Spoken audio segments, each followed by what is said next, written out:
नमस्कार मंडळी, किचनची अस्मितामध्ये आपणा सर्वांचे खूप खूप मनापासून स्वागत आहे।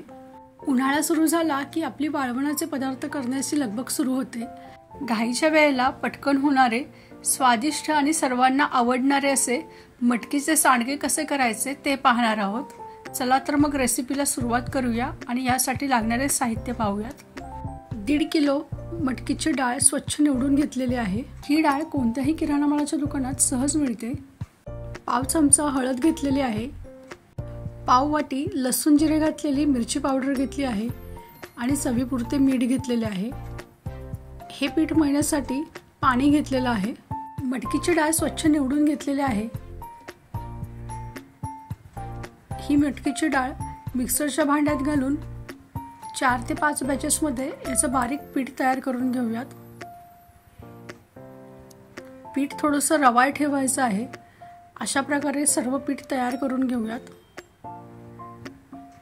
या तयार करून घेतलेल्या पिठामध्ये पाव चमचा हळद पावडर, पाव वाटी म्हणजे 4 मोठे चमचे लसूण जिरे घातलेली मिरची पावडर आणि चवीपुरते मीठ घालूयात। हे सर्व मसाले या पिठामध्ये व्यवस्थित मिक्स करून घेऊयात। सर्व मसाले पिठामध्ये एकजीव झाले की त्यामध्ये थोडे थोडे करून पाणी घालूयात आणि पीठ मळून घेऊयात। मटकीची डाळ असल्यामुळे या पिठाला पाणी थोडे जास्त लागते। अशा प्रकारे 8 ते 10 मिनिट मर्दून व्यवस्थित पीठ मळून घेऊयात। तुम्ही पाहू शकता मीडियम कन्सिस्टन्सीचं पीठ मळून घेतलेलं आहे। पीठ जास्त घट्टही नाही किंवा सैलसरही नाही। पीठ छान मळून झाले हे पीठ भिजण्यासाठी साधारण अर्धा तास झाकून ठेवूयात। अर्धा तास झालेला आहे। पीठ छान भिजलेलं आहे। चला तर मग सांडगे तोडायला सुरुवात करूया। सांडगे तोडण्यासाठी एका पातेल्यात थंड पाणी घेतलेले आहे।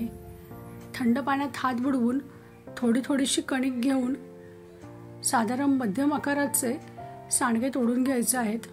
मटकीची डाळ खूप जास्त पाणी शोषून घेते, त्यामुळे पीठ लगेच घट्ट व्हायला लागते। थंड पाण्यात हात बुडवल्यामुळे सांडगे तोडायला सोपे जाते।